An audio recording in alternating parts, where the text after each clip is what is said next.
Now that we are watered appropriately. Oh man, I'm already like halfway done my fucking drink. That's... Through the magic of editing. Oh, this is sweeter than I expected it to be. Do you want some bitters? We got bitters. It's fine. You put some MSG in there? Get a little something? A little sprinkle of umami? For those listening at home, I'm drinking a bastard French 75 right now. You're a bastard French 75. Oh no, that's Mark. Mm-hmm. Mark's the bastard French 75. Yes. Because he's a bastard, he's French, and he's 75 years old. No, he acts like he is at least.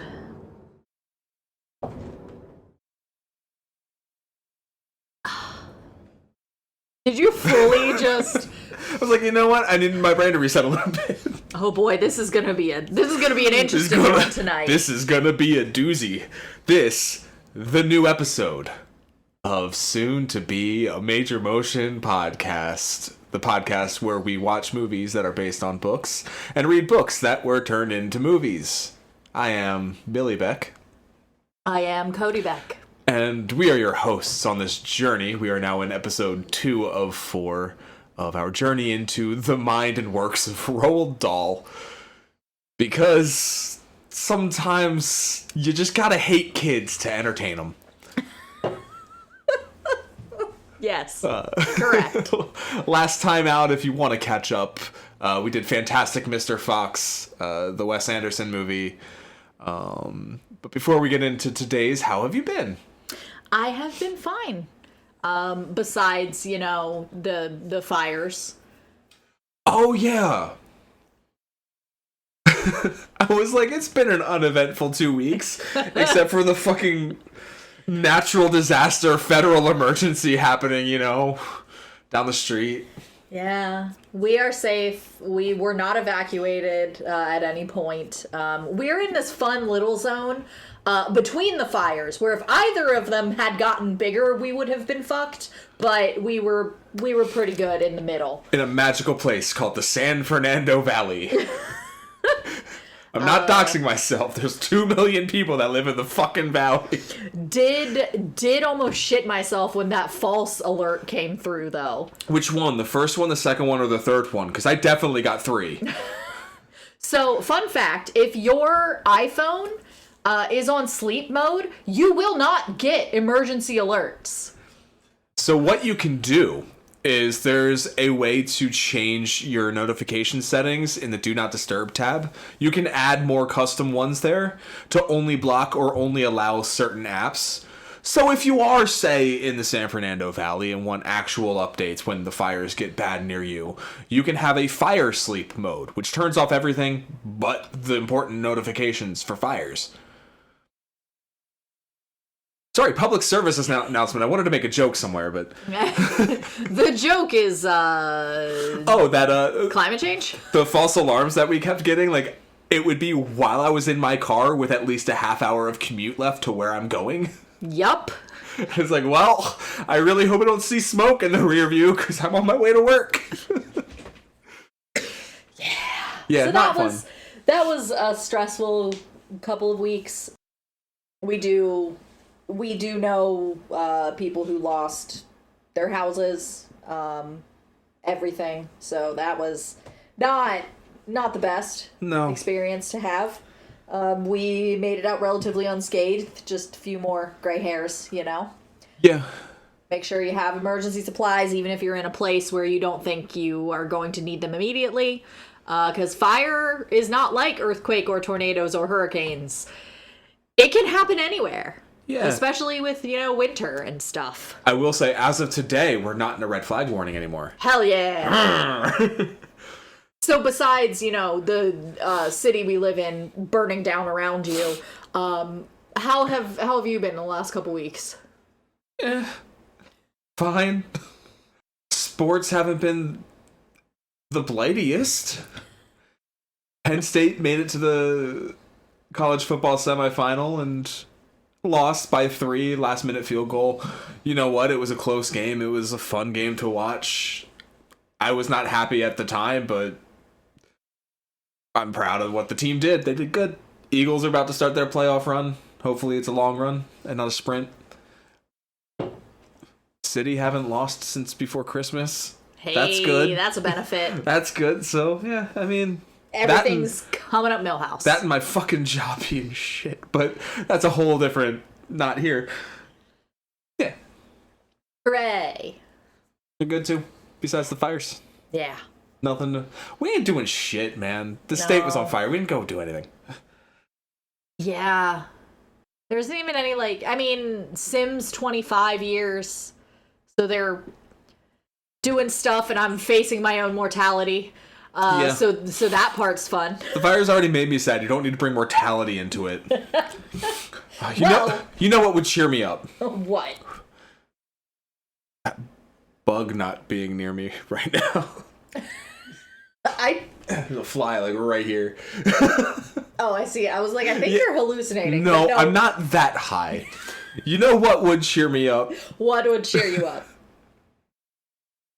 Maybe a delightful fantasy. Maybe a story with a happy ending that just put me in a good mood. A nice lighthearted like family story. I saw you reading something earlier. It looked friendly. What were you reading? Tell me about what you were reading, Cody.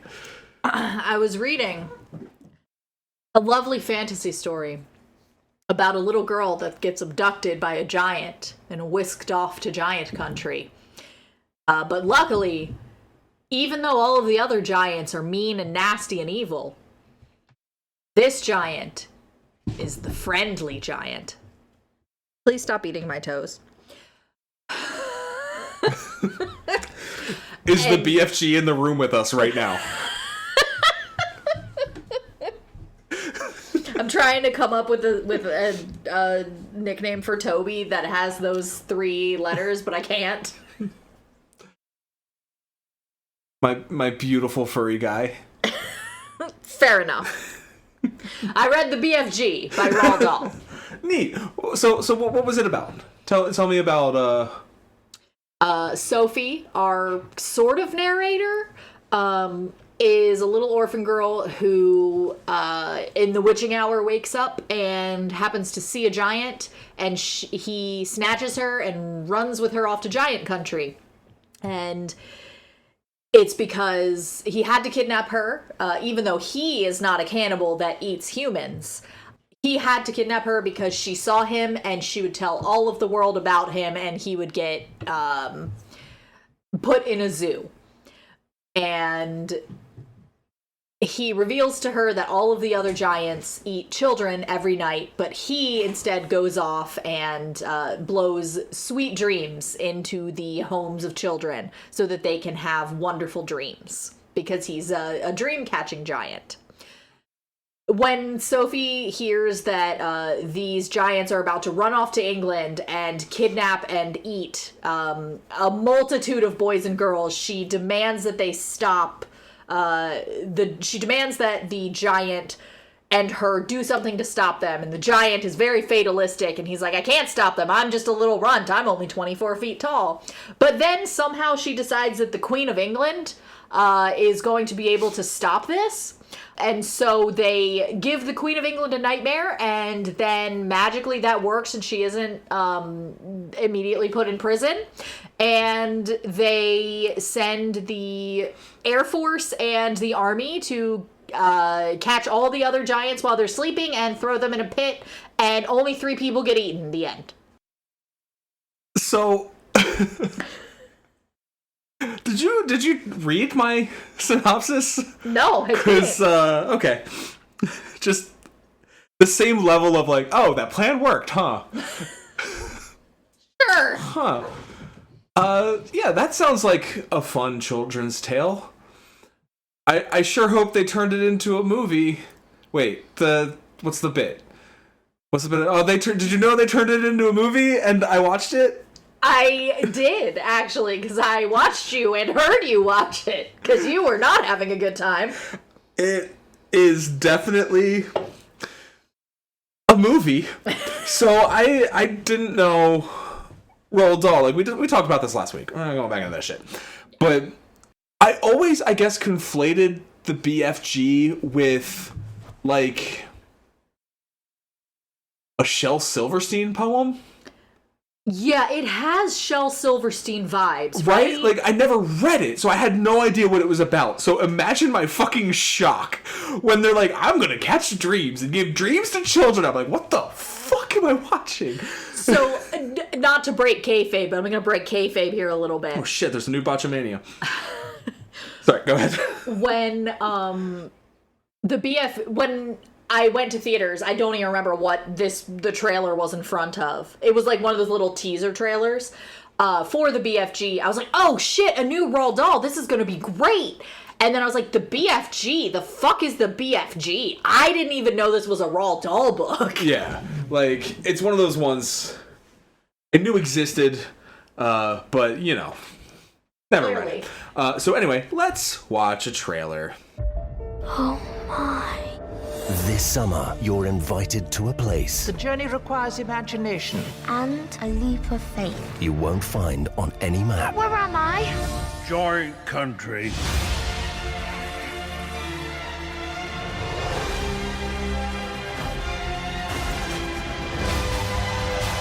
You can call me the big friendly giant. The BFG in cinemas July 22nd. Book tickets now. Okay, so I'm definitely gonna have to find, like, a TV spot to put in the audio, because the theatrical trailer is just fucking score. Yeah. In the middle of the night in England town, an old bumbling alcoholic vegetarian kidnaps a prejudiced orphan girl with a death wish. He takes her to Giant Country, where the other 9 residents are twice his size and spend their time stealing and eating children. The prejudiced little girl, let's call her Sophie, travels with the bumbling fool guy, let's call him BFG, back into England, where he gives children dreams which he has collected and manufactured. When BFG learns Sophie's blanket was dropped in Giant Country, he leaves her back at the orphanage for safety.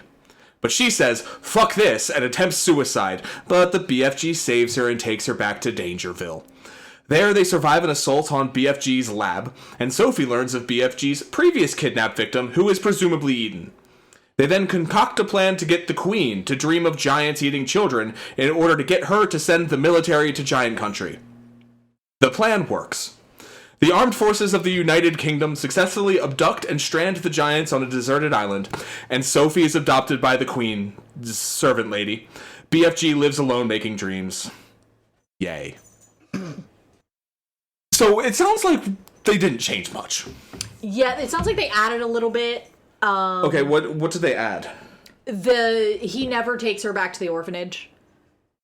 So she doesn't attempt fucking suicide in the book? No. The one scene the one scene that I didn't hear you mention, when the giants come in and like attack, the other giants come in and attack his lair. So in the book, it's actually only one of them. It's the worst one, the flesh lump eater. That's the one. A name only a mother could love. So he comes in, and Sophie actually hides in one of the snozcumbers. Yep. But the BFG has the idea to convince him to convince the other giant to eat the snozcumber. Yeah. No, to that leave? scene happens. Okay. That scene okay. fully happens. That's super early. Yeah. The scene where there were 9 of them raid and trash his lab. Is that not in the book? No, that does not happen. They never... Okay. The closest thing that happens in the book is they play essentially keep away with his body.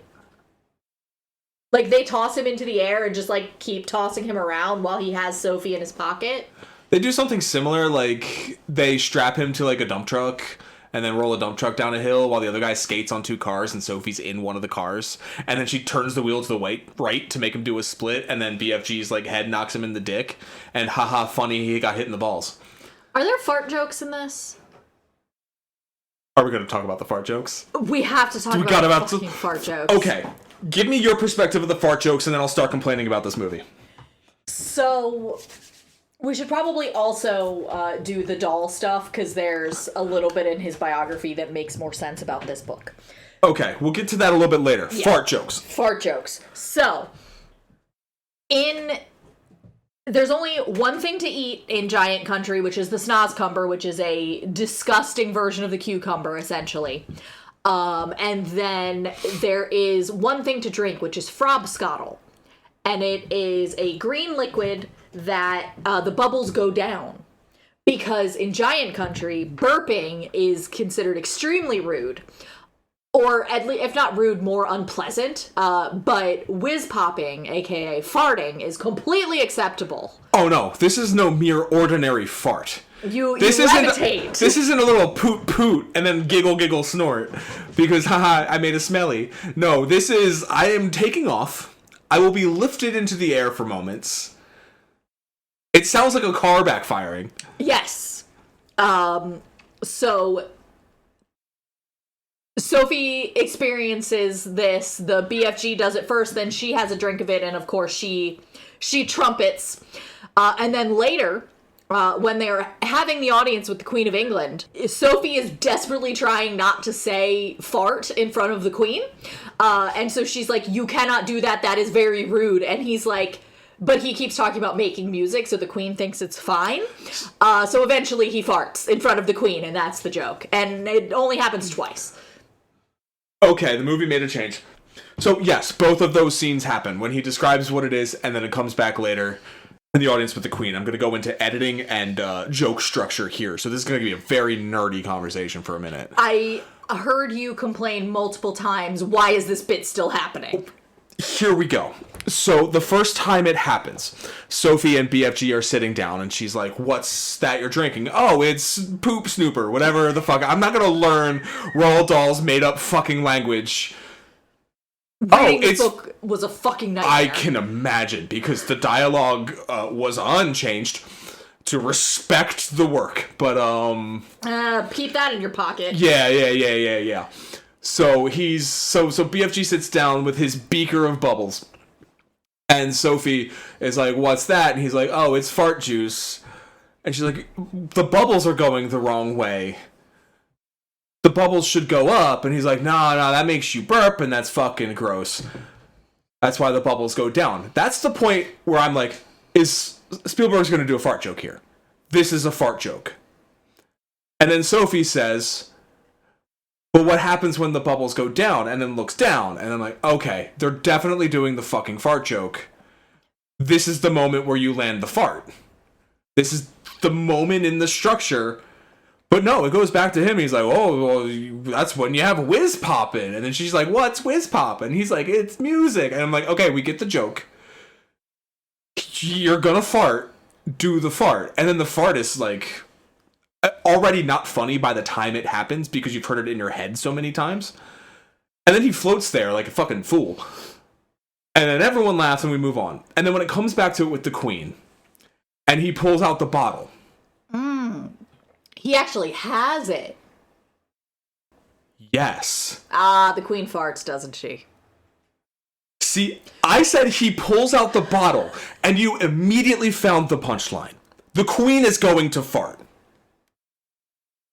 It takes him so fucking long, and they do the exact same song and dance, word for word as before, like it's the next stop on Laurel and Hardy's tour. They're just doing the fucking bit again. But it's the Queen this time saying, but the bubbles, they go down. It's like, well, yeah, I don't want to burp in front of the Queen. And she's like, oh, but what happens with the bubbles going down? And like, the Queen's gonna fart. But he pulls out, and he's talking about music, and he's pouring glasses for everybody in the room. And then a band comes in to make the music. It's already not funny. Again, the one thing that could have saved it is if, like, you see her take the sip, and then BFG smiles, and you just hear it from outside, right? But no, you see the BFG float in midair, and then the weird army guys are floating in midair, and then baby Matilda, what's her fucking name, Sophie, is floating in midair, and then the Queen, like, this actually did make me laugh, cough, cough, and just like a little one. And then the army, like, shoots across the room. It's like, you made the joke unfunny, and then told it in the least funny way you could. Immediately. It felt like an SNL bit. So at least in the book, it's not the same conversation. In the book, the first joke is Sophie finding out, and then in the second book, it's kind of the adult versus child, where it's even the adult who is well-meaning and on her side is talking over her and not understanding what she's trying to say. And so when the giant recognizes this, so the conversation is, oh, should I do it? And Sophie's like, please no, please don't. This is super embarrassing. And the queen's like, no, let him do it. Whatever. At least in that point, the structure of the joke is different, but you can still have the fart be the punchline of the joke. Yeah, like Sophie's doing a bit of that in the movie. I was just so fed up at that point, I wasn't paying attention to what she was doing. I was just like, oh my god, the queen is using the exact same line that she used an hour ago. Or an hour and a half. It was a long fucking movie. And that's the microcosm of what bothered me about this movie watching it, was that every little piece seemed to go on a bit too long. Just stretched it out. And this was not like, it wasn't like an 86-minute movie where there's just not enough there to go feature length. This was a 1 hour 57-minute movie, nearly 2 hours long, and it did not need to be. You could have trimmed all those scenes down by a third, and it's not every scene, but so many bits and stuff. There are faster ways to land the joke to make it funnier and do it in half the time. Like, it makes no sense to me why you wouldn't do that. Yeah, I haven't seen the movie, obviously. Clearly. God bless you.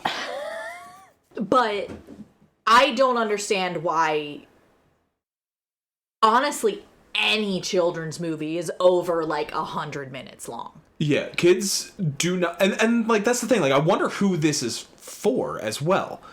Because children of the age of the structure of that fart joke... Mm-hmm. You know what I'm saying by that? Like... Mm-hmm. I hesitate to use the word it's a baby joke, but it's like baby's first fart joke, right?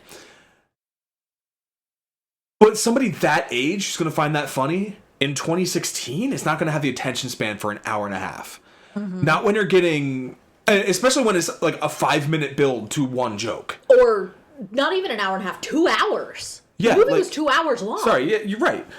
Like, they're not going to have the attention span for that when they can watch something that's 90 minutes, like The Minions, and there's a fart joke every 30 seconds in that movie. Yeah. Whereas this, it's like a 5-minute build to one fart joke. And at least it's a different fart joke in The Minions. Yeah, like, the audience that joke is for is not watching this movie, is what I'm saying. Yeah. And he's doing... and there's some things that were done really well with, like, the cinematography and stuff. Some really elegant... cinematography is not the right word. The animation on some of these shots, because so much of it was digital. And I read that they did a lot more practically than I could tell was practical, and that's not a good thing.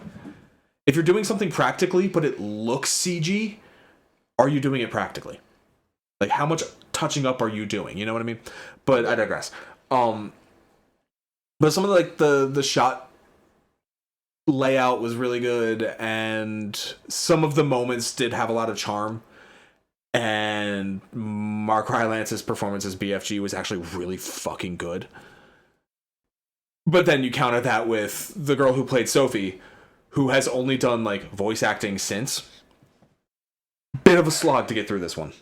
So I think now might be a good time to go into some of the Roald Dahl biography stuff, because it might explain a little bit more about the choices in the book, which led to some of the choices in the movie, it sounds like. Sure. So I do have one question first. Are the military guys absolute buffoons? I didn't get buffoon from them necessarily, but I did get idiot. Sorry, let me clarify. Specifically the leaders. Are the leaders, like the head of the Army and the Air Force, are they kind of stupid and cowardly? Not that I read. Okay. So I'm going to do a little bit of backstory on Roald Dahl. It's very just basic, broad strokes of his life. He was born in 1916 in Wales. He had incredibly rich immigrant parents. Oh, he's Welsh. That's why he likes making up weird words. Oh, that makes so much more sense. Go on. He's Welsh and Norwegian. Oh! So, his dad died when he was 3 years old. The value of his estate in 2023 was something, at the time of his dad's death, was equivalent to about 8 million pounds. They were fucking loaded. His mom chose to stay in England because her husband felt that English schools were the best in the world and he wanted his children educated in English schools. That was a mistake, as we've seen from all of Roald Dahl's experiences in his books with the English school system. He actually... The reference to Nicholas Nickleby was like... Oh, he fucking loved Charles Dickens. He fucking loved Charles Dickens. But like specifically a book about like a shitty boarding school is what she's reading in her shitty orphanage. He didn't like English schools? Oh, she's reading it. Yeah. The BFG is the one who's reading Charles Dickens. Oh no. Like he said he learned to read, but the only book we see him read is her copy that she was reading before. He stole a book only 80 years ago from a little boy. And that's what he used to learn to speak and read English, basically. I thought it was funny that she was reading that. Yeah. Like, oh, let me escape my tortured life by reading about a similar tortured life. Like, no. She should be reading, like, Treasure Island or some shit. In the 80s, Peter Pan. Like, come on. One funny story about his schooling. He went to a couple different schools. I don't know how common this is, and I don't know enough about England or respect them enough to learn. But one of his schools, which was when he would have been about Sophie's age or slightly older, the Cadbury Chocolate Company would actually send new chocolate products to his school to test on the school children.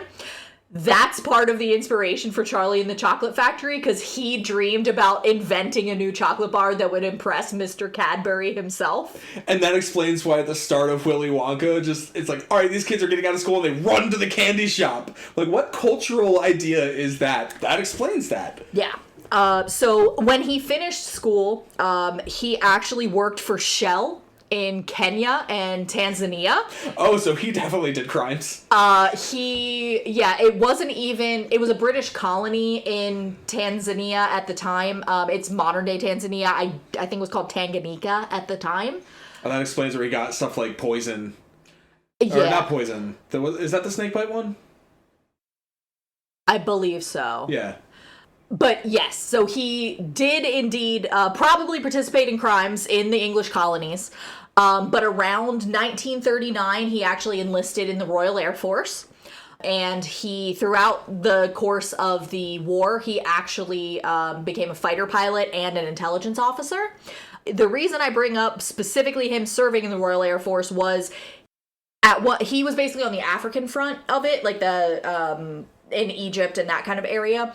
On one of his early trips in, I think, 41 or 42, he actually crashed his plane and suffered severe injuries. He later said that he credited the plane crash with his creative spark because he had massive swelling on the brain because he had a major concussion and he was blind for 6 weeks because of it.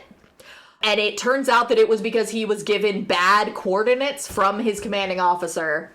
And his plane crashed in no man's land between occupied and allied airspace. Fuck. That not only explains so much of his stories, but that whole thing also explains Wes Anderson's kind of vibes. Being a Roald Dahl lover as a child. Yes. And to an extent, Spielberg as well. Yes. Oh my god. So he ended up in America. He actually became basically like an attaché at the embassy. I'm just going to kind of la-di-da because the rest of his life is just like very whatever. He gets married. He has a bunch of kids. The important thing is that his oldest daughter, his first daughter, I should say, her name was Olivia. She died of complications from measles in 1962. And he actually became a huge proponent of immunization after that. That is who the BFG is dedicated to, even though he wrote it in 82. The vibes of BFG, if you think of it as some of the ideas about Christianity and fairness and other things that are brought up in the book, are very much him talking, or him kind of, feels like him dealing with his feelings about her death at 5 years old or 7 years old. So I'll get into a little bit more about the BFG. So his influences as a writer were Beatrix Potter, who he actually met when he was 6 years old. Oh. Kipling, Dickens, Thackeray, and most interestingly, Frederick Marriott. Explain. Or Marriott. The hotel guy? No. Marryat. Mark will recognize that because it is the Mr. Midshipman. Oh, the Horatio Hornblower? Yes. Oh, okay. I'm pretty sure I'm correct on that. But yes, that's kind of where a lot of his ideas about, like, shaping stories and the cruelty of the world and also, like, kind of adventure but not adventure come from. Yeah, I see that. So, I already said that the BFG was dedicated to Olivia. It was published in 1982, which means it's one of the closer ones to his death because he died in 1990. The main character is actually named after his granddaughter, Sophie Dahl, who is a model. I didn't look into too much about her, but I'm pretty sure she would have just been born. I thought I read that Sophie was named after, like, his mother-in-law. I mean, maybe so it could be a family name? Yeah. But I did definitely find Sophie Dahl in my research as well. Mm-hmm. That was his second daughter, her child. Apparently she was also a cookbook author. Just for funsies. So this book is actually referenced in some of his other works. The BFG as a character and a story is referenced in Danny, Champion of the World. Which came out first? Yes. It's a story that Danny's father tells him. It's also referenced in Charlie and the Great Glass Elevator. Mr. Tibbs and Mrs. Tibbs are, I believe, married. Oh, Tibbs is one of the military guys. Yes. There are so many names in this book. Having not read Great Glass Elevator, I glazed over it. But Tibbs in Great Glass Elevator is apparently president. Or connected to the president of the United States somehow. Huh. So this book, in 2012, it was named one of the 88... it was named number 88 out of 100 in the best children's novels ever by the School Library Journal. And more recently, in 2023, by the BBC, it was named number 41 out of 100 as the best children's books ever. In the 2012 list, it was actually the fourth of the 4 Dahl that made it into that list, and it was the lowest ranked of the 4. And I believe Dahl was the only author with 4 on that list as well. That is correct. Because so much of the trivia for the movie is just trivia for the book.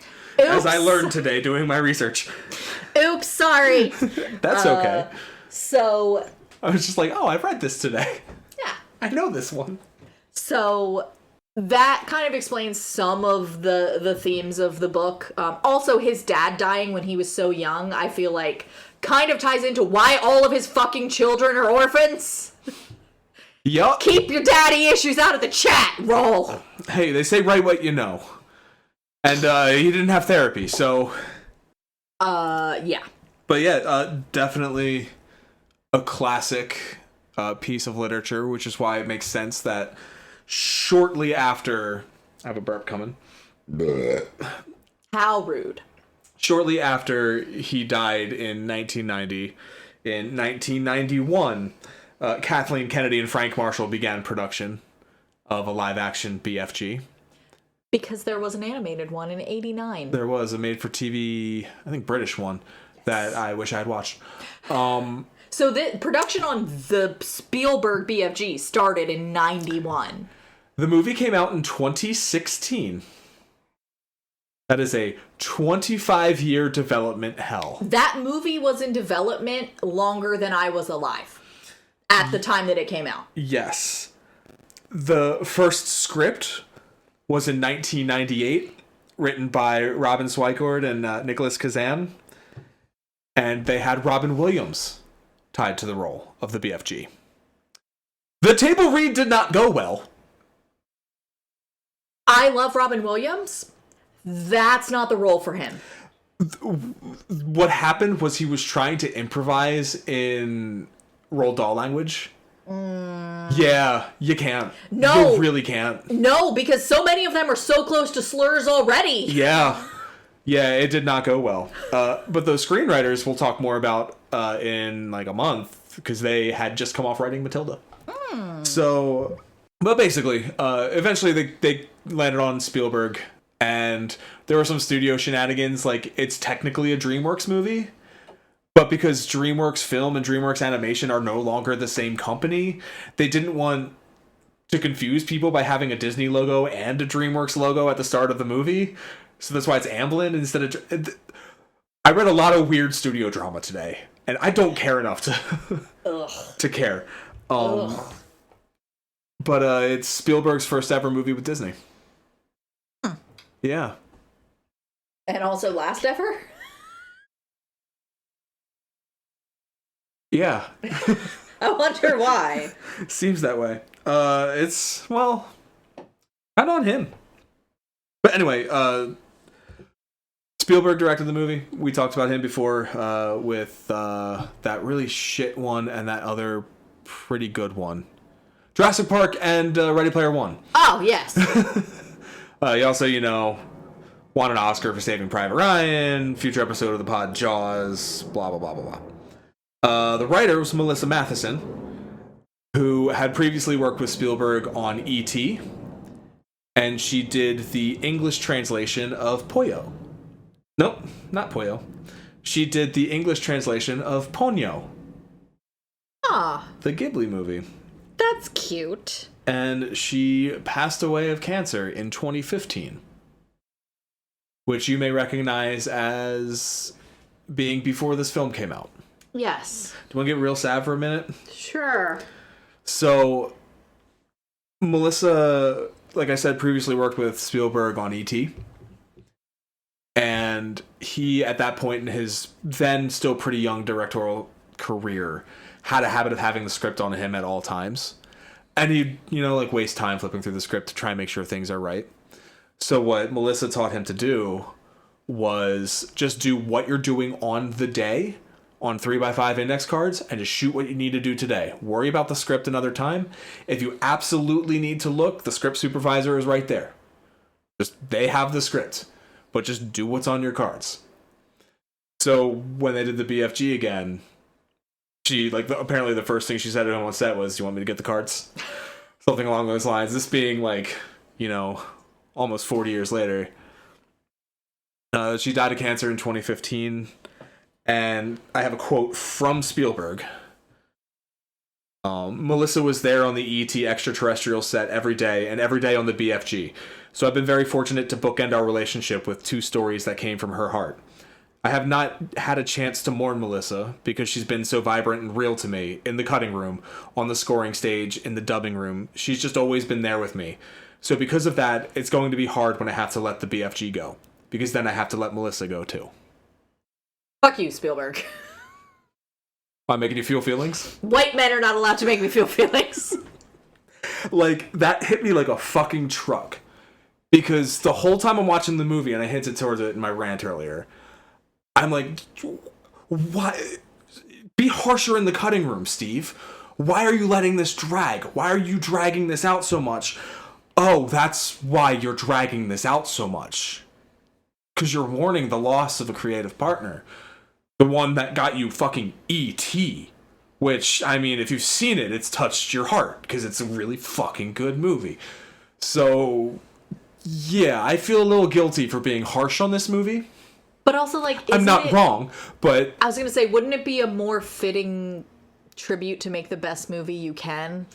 Yeah, but also he's Steven Spielberg. Who's going to tell him no? He specifies in that quote, in the cutting room, on the scoring room, every aspect. He's present for every little piece that goes in his movies if he's, talking with that language, especially if it was something like this with somebody who was close to him like that.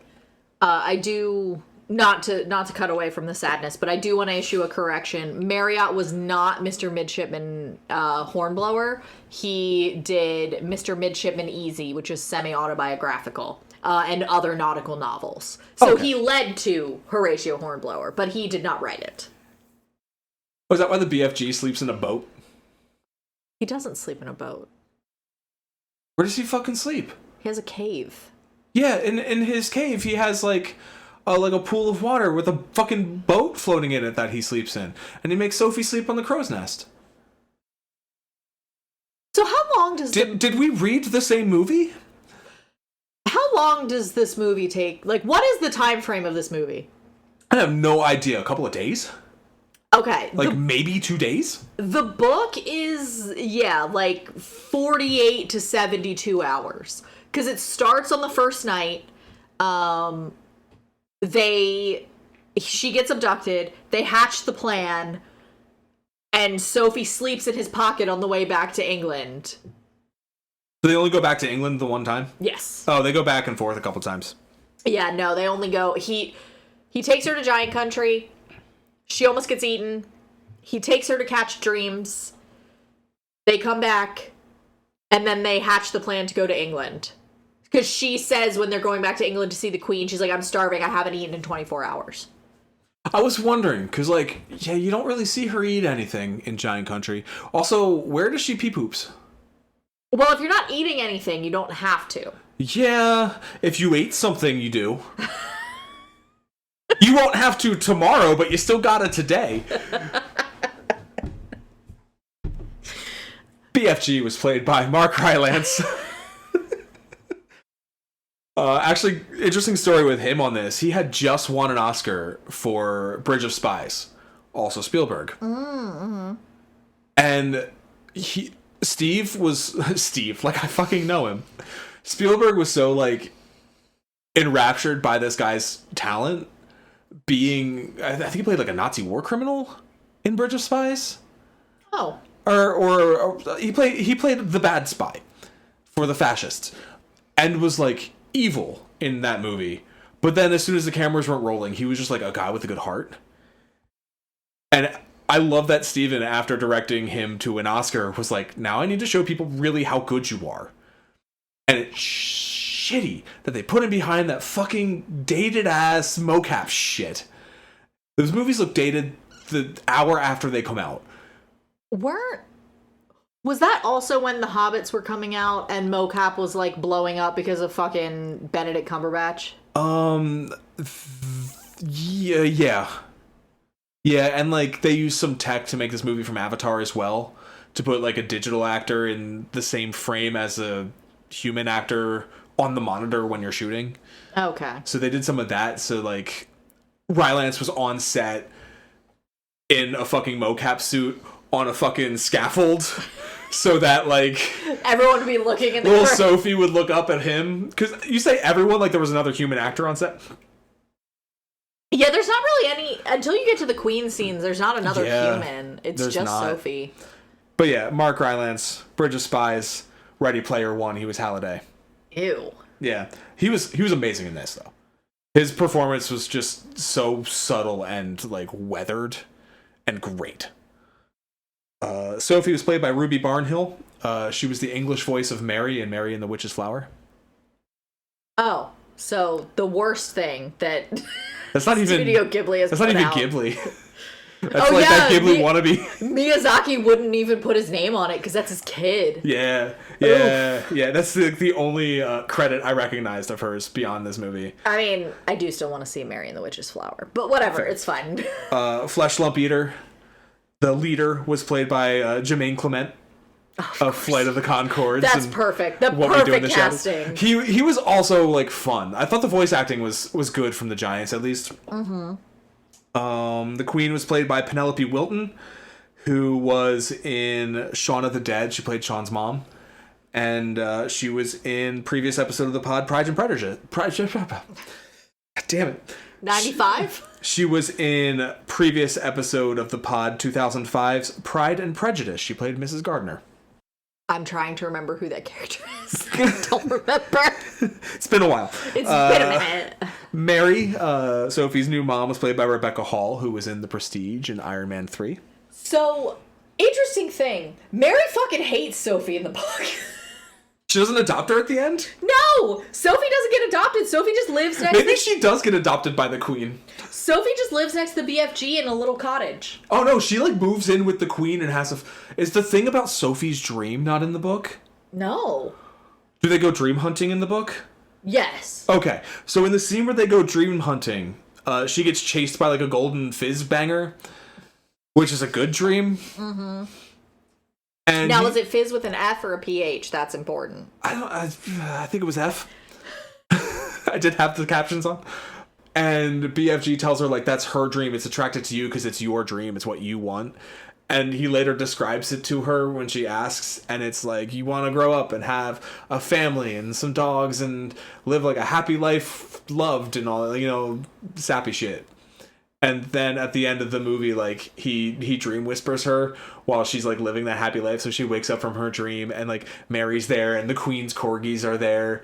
And the BFG just lives in his fucking cabin alone. So is there anything about who's telling this story in the movie? I don't fucking remember. Probably Sophie. So... Although he is writing the book of it at the end. Yeah, the BFG is the one telling this story, but he's telling it under a pseudonym. Is the thing where he can hear everything? Yes, his ears, he can hear everything. Oh, so I wanted to say earlier, because he never takes her back to the orphanage in the book. Yes. So the suicide scene's not in there. Correct. So, this dumb cunt. This is an 8-year-old child. I said what I said. It's British, so it doesn't mean as much. This pathetic child, so like desperately in the first act when she gets kidnapped, I'll do anything, I won't tell a soul, put me back. And then she finally gets what she wants and she's like, no, I don't want to come back. BFG, I know you can hear me, I know you're out there, I'm walking out on the balcony now, I'm gonna jump. And then she fucking jumps, and of course he's there to catch her. But like, bro, put her back. Bitch is crazy. Don't bring crazy into your life. You've got your dreams. You've got your snozcumbers. He doesn't like the snozcumbers. Oh, yeah. You got your dreams. So, let's just go through. Oh, one more. Okay. What's his dick? Flesh Lump Eater, second in command. Blood Bottler was played by Bill Hader. Okay. You know, Hot Rod. Future episode of the pod, It Chapter 2. Oh, God, don't make me read I'm not going to make you read it. We're not doing Stephen King. I don't have the energy for Stephen King. We can do, like, some of the short ones. There's enough Stephen King podcasts out there. So, do you remember back in 2023, or slightly earlier, when there was all this commotion over some edits being made to Roald Dahl and Dr. Seuss? Oh, yeah, when the right wing got real upset because, like, the woke mob is coming for their racism. So, this book was one of them, and the major example is in the dream scene. The major example, I'm going to go ahead and read it to you. Inside the jar, just below the edge of the label, Sophie could see the putting to sleep dream lying peacefully on the bottom. Pulsing gently, sea green like the other one, but perhaps a trifle larger. Do you have separate dreams for boys and for girls? Said Sophie. Of course, the BFG said. If I is giving a girl's dream to a boy, even if it was a really wopsy girl's dream, the boy would be thinking, and I'm sorry, we're going to have to pause for a second because I have to pull it up in Libby because I only grabbed the first page of that and not realizing. Way to go, because I am clenching my butthole for some homophobia. The boy would be waking up and thinking what a rot-bungling, grink-sludging old dream that was. Boys would, Sophie said. These here is all girls' dreams on this shelf, the BFG said. Can I read a boy's dream? You can, the BFG said, and he lifted her to a higher shelf. The label on the nearest boy's dream jar read as follows. I is making myself a marvelous pair of suction boots, and when I put them on, I is able to walk straight up the kitchen wall and across the ceiling. Well, I is walking upside down on the ceiling when my big sister comes in, and she is starting to yell at me as she always does, yelling, "What on earth is you doing up there walking on the ceiling?" And I looks down at her and I smiles, and I says, I told you you was driving me up the wall, and now you has done it. I find that one rather silly, Sophie said. Boys wouldn't, the BFG said, grinning. It's another ring beller. It goes on like this for 4 more pages. Of him describing boys' dreams? Yes, Sophie reading various boys' dreams. To that point, most of the girls' dreams have been about teachers being dicks, and the little girls managing to either bully them in some way or save them from something, and then they get good marks going forward. All of the boys' dreams are just very fucking weird. Was he pulling from some personal experience there, Roald? Possibly. We only see a couple labels in the movie, but there is a pan across to I is naked at work, I is naked at wedding. It's a good bit. It's a good bit. Credit where it's due. It was timed well. It didn't overstay its welcome. I would have even appreciated a third. So, some more. I don't think we really touched on it last time because it was animals, but one of the important parts of this story is that the giants are going all over the world because they can't stay in one country too long because then they would, destroy the whole population and be noticed. So I'm just going to go ahead and read you some of the different things that the BFG says that the other giants say about us, about the people. He wrote a chapter to be racist? Yes. Oh, this wasn't in the movie. It is all depending, you see, on how big the human beings is. Japanese beans is very small, so a giant will need to gobble up about 6 Japanese before he is feeling full up. Others, like the Norway people and the Yankee Doodles, is ever so much bigger, and usually 2 or 3 of those makes a good tuck-in. Americans are fat, we get it. All countries excepting Greece is getting visited sometime or other. The country which a giant visits is depending on how he is feeling. If it is very warm weather and a giant is feeling as hot as a sizzle pan, he will probably go galloping far up to the Frisbee North to get himself an Esquimau or 2 to cool him down. A nice fat Esquimau to a giant is like a lovely ice cream lolly to you. Then again, if it is a frosty night and the giant is fridging with cold, he will probably point his nose toward the sweltering hotlands to guzzle a few Hottentots to warm him up. I'm sorry, did you say Hottentots? Yes. Did a new slur just drop?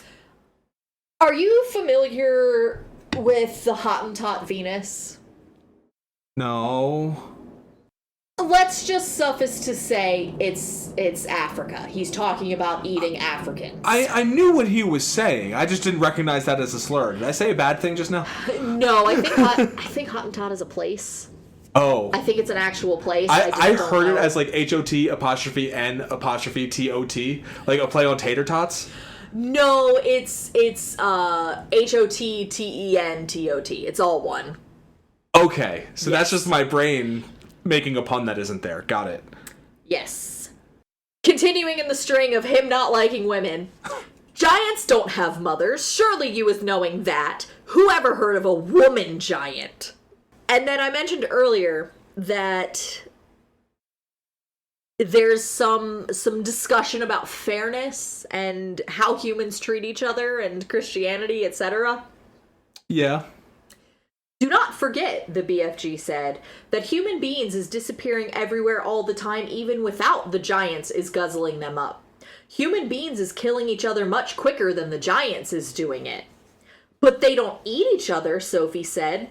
Giants isn't eating each other either, the BFG said, nor is giants killing each other. Giants is not very lovely, but they is not killing each other, nor is crocodile-dillies killing other crocodile-dillies, nor is pussycats killing pussycats. They kill mice, Sophie said. Ah, but they is not killing their own kind, the BFG said. Human beings is the only animals that is killing their own kind. Wow, you just read me a passage that is the moral of the story that was not in the movie. You'd think the guy who made Schindler's fucking List would put in the bit of dialogue about how human beings are the only ones killing each other. In the same chapter, later in that same chapter, I is not understanding human beings at all, the BFG said. You is a human being, and you is saying it is grisling and horrigust for giants to be eating human beings. Right or left? Right, Sophie said. I would like to say him saying right or left instead of right or wrong is very charming and cute. Yes. But human beings is squishing each other all the time. They is shooting guns and going up in aeroplanes to drop their bombs on each other's heads every week. Human beings is always killing other human beings. He was right. Of course he was right, and Sophie knew it. She was beginning to wonder whether humans were actually any better than giants. Even so, she said, defending her own race, I think it's rotten that those foul giants should go off every night to eat humans. Humans have never done them any harm. That is what the little piggywig is saying every day, the BFG answered. He is saying I has never done any harm to the human beings, so why should he be eating me? The human beings is making rules to suit themselves, but the rules they is making do not suit the little piggy wiggies. Am I right or left? Right, Sophie said. Giants is also making rules. Their rules is not suiting the human beings. Why was none of that in the fucking movie? I'm fucking serious. The moral of this story is that humans are atrocious to each other, and Sophie recognizes that. The giants are an exaggeration of how badly humans treat each other. That is the moral of the story, and it is not that scene needs to be in that movie. You don't need a 5-minute build to man gets hit and crotched by football. You need 2 minutes of BFG and Sophie having that conversation. Mm-hmm. That also explains why, because I had in my notes, why the fuck does the army not just kill the giants? Why are they so because maybe Sophie says something to the military leaders because they had that conversation. She learned something. How did that get dropped that hard? So, the military leaders in the book do want to kill the giants, but Sophie and the BFG are both like, no, that makes you no better than them. Yeah, see? That would have been a great little scene. Instead of watching them fart, you see the military leaders fart in the fucking movie? The military leaders are also huge fucking cowards in the book. They hide in the back lines and make the other soldiers go forward to tie up the giants. And there's a dashing squadron pilot, knowing that fucking Roald Dahl was a goddamn fighter pilot.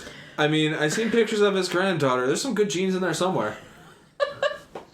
So, the dashing fighter pilot is kind of mocking the Army general and Air Force general because they're like, oh, we're off the Atlas. We don't know where we're going. And he's like, isn't it exciting to go to new places? Fucking Mary Sued himself into the BFG. He really did.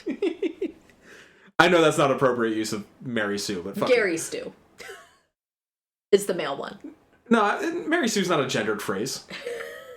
Male characters can be Mary Sues. We all know what it means.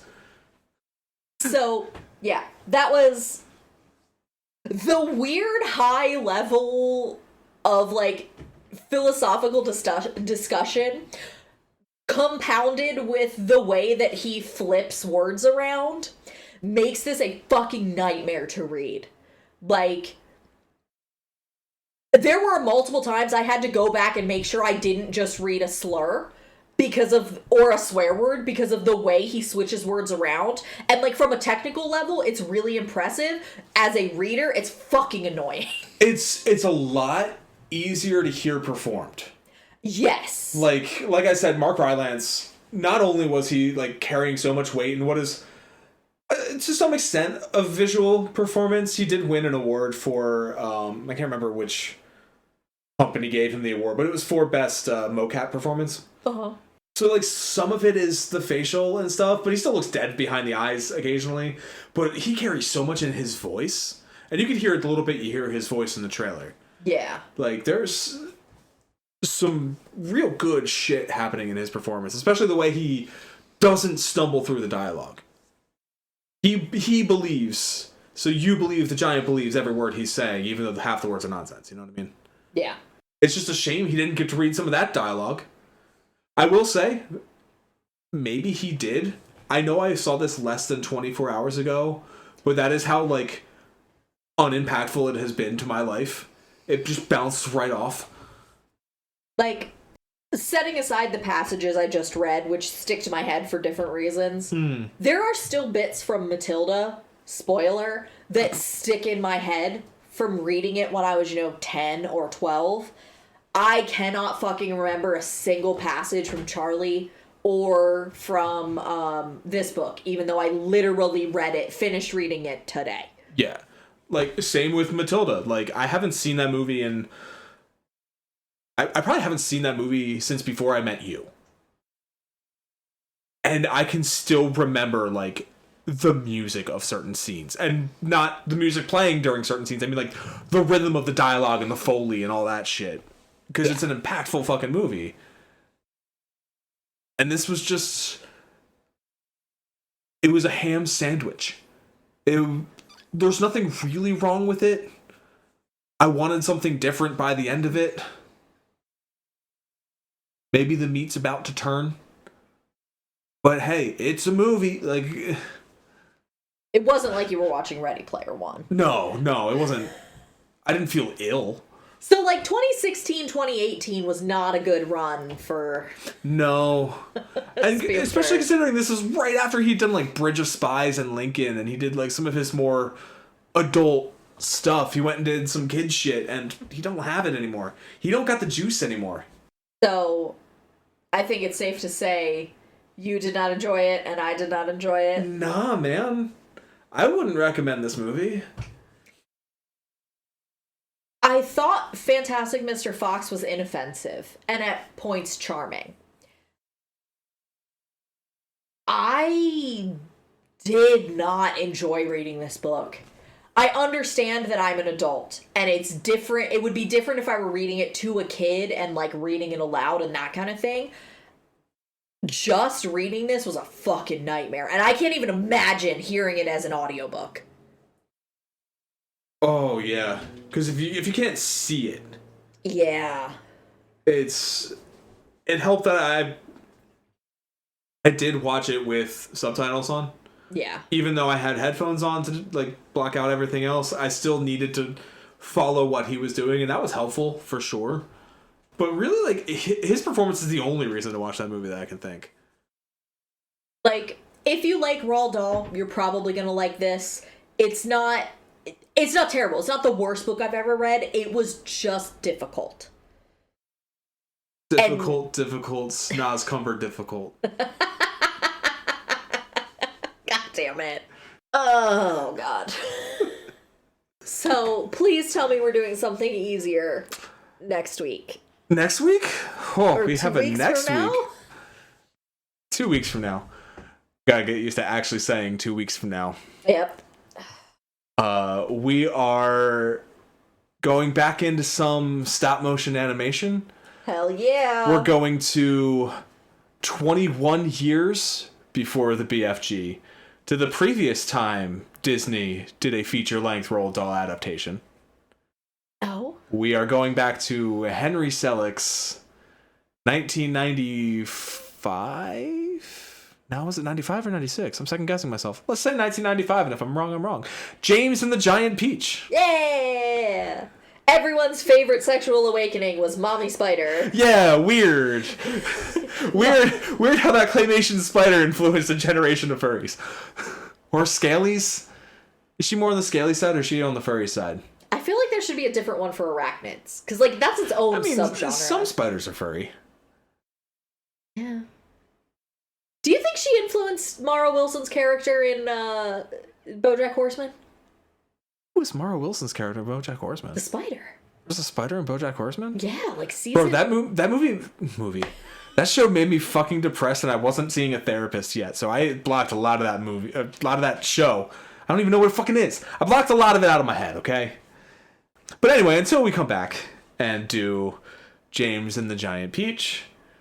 You can find us on the internet in our link tree in the description of this podcast. That's linktr.ee/soonmajorpod.